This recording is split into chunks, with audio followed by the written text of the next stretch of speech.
track. Here I Come, Jose Ramirez. Hey, Jose, that's just giving it to all the legends. Man, you are just giving all to the props, all the people that have done it before you. Very cool. Yeah, I wanted to, Tom, I wanted to make sure that I included at least one song on the album where I talked about who were my teachers when I started out playing the guitar as a kid growing up in Costa Rica. And those four names I say there are definitely very influential, have always been, and are still today very influential. B.B. King and Ray Charles, Buddy Guy, and John Lee Hooker, Yeah, and it's a cool, Here I Come. Now it's your turn. Here I Come, taking all that influence, all that skill that you were learning, able to lay it down for everybody. And you had such a great team, the production team. Tell us about the team of your music and the engineer, Stuart Sullivan, and, man, Austin, Texas, I believe, is when you guys put that together. Yeah, well, it all started when I met Anson Thunderberg, legendary Anson Thunderberg, 2 or 3 years ago. I met him here in Florida. Actually, I was living here in Florida before I lived in D.C.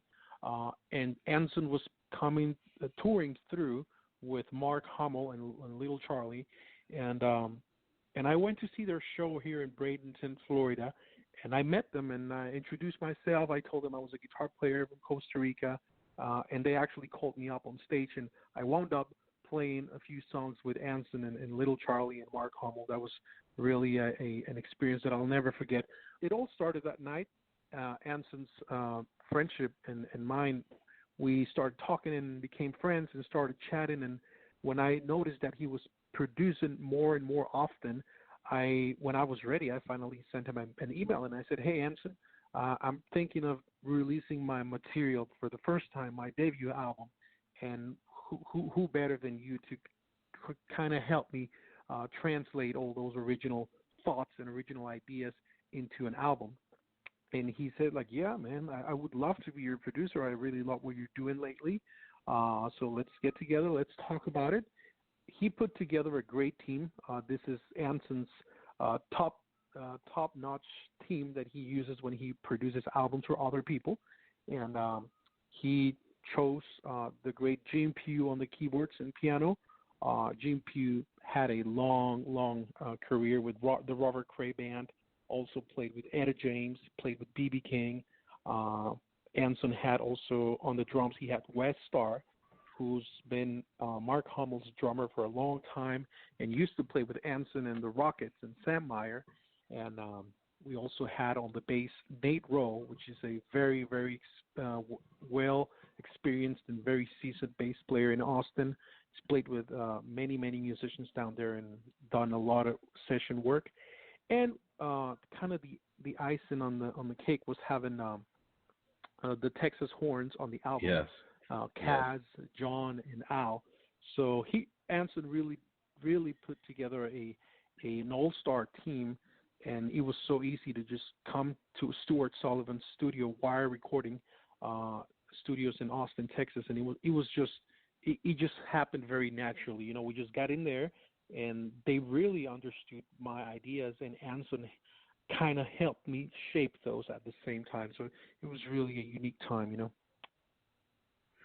When you guys all got together, was that a long process, or did you, is that always like pieces now? You do a little bit of parts, and then you all come to and produce it at that time. I'm always interested different musicians how that works when you final production. Yeah. I say. Well, with Anson, that's the part of having a good producer in charge. Because I think he organized the sessions and he organized the schedule, said that it was all very easy, quick, and convenient and efficient. So we were in the studio for a total of 10 days.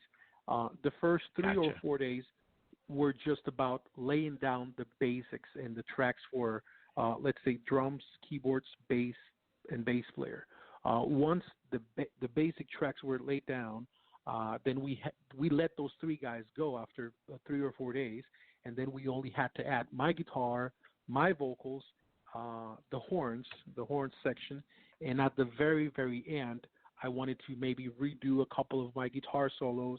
We wanted to add Anson's guitar on a couple of tracks as well, and maybe fix a couple of things here and there as far as the mixing process.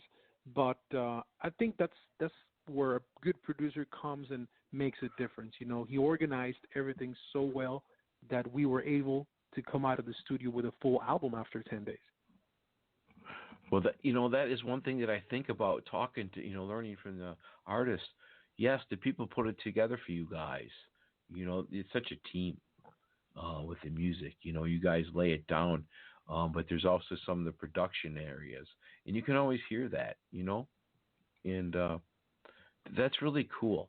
The friendships that you build in a 10-day, process, and then to bring this out. Now, when did you do that? Like last fall or something like that? Because then it takes into the mixing time, I believe, a little bit of time on that. Yeah.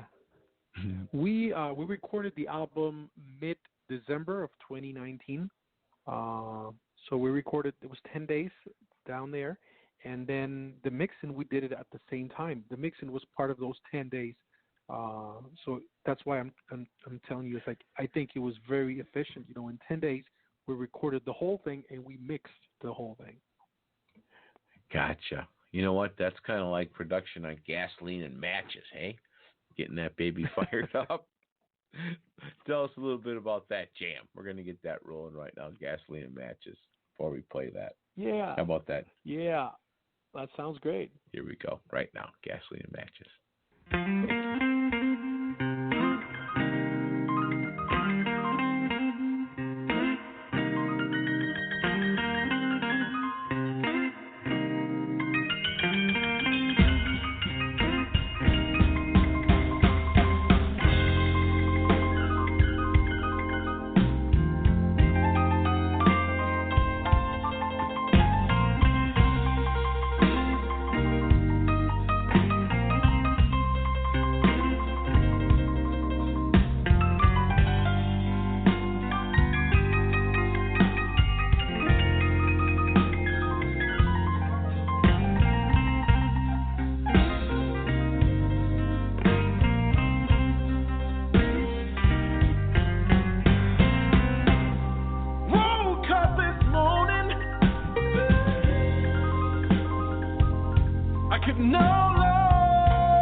Good kind treatment.